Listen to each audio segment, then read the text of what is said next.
ஐயோ யோ யோ யோ யோ அப்பா வெயில அடிக்குது சாமி. சே, அடிக்கிற வேக்காடுல சுடுகாடுக்கு போய் ஆல்ரெடி பழம் தோண்டி பார்த்துக்கலாம் போல இருக்குது. நான்லாம் 4 நாளைக்கு ஒரு முறை குளிக்குதே அதிசயம். இந்த பாழா போன வெயில்னால ஒரு நாளைக்கு 4 வேளை குளிக்க வேண்டியதாக்குது. என்னாச்சு உனக்கு? டேய் டேய் டேய் டேய் என்னடா ஆச்சு? ஏன்டா கத்து நிக்கற? மா, அறிவு இருக்கே இல்லையா உனக்கு? ஏன் என்னடா? தாயானி, நான் கேக்குற தாயானி. என்னடா என்னாச்சு? அடிக்கிற வெயில்ல குளிக்கலாம்னு பாத்ரூம் வந்தா பக்கெட்ல சுடு தண்ணி ஊத்தி வைப்பா.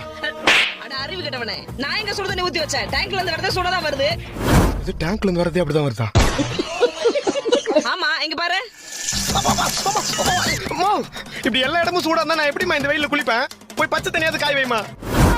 பைத்தியமா இவன்? மா, இடி இடிக்குதுமா. இடி இடிச்சா என்னடா இப்போ? மா, அடிக்கிற வெப்பத்தினால மக்கள் எல்லாம் துக்கத்துல இருக்கிறப்போ திடீர்னு சில்லுன்னு மழை வந்தா எப்படி இருக்கும் தெரியுமா? ஒரு தீயில சொல்லெடுத்து ஒளி போடுற கையெழுத்து அன்னொரு வந்திருக்காடு.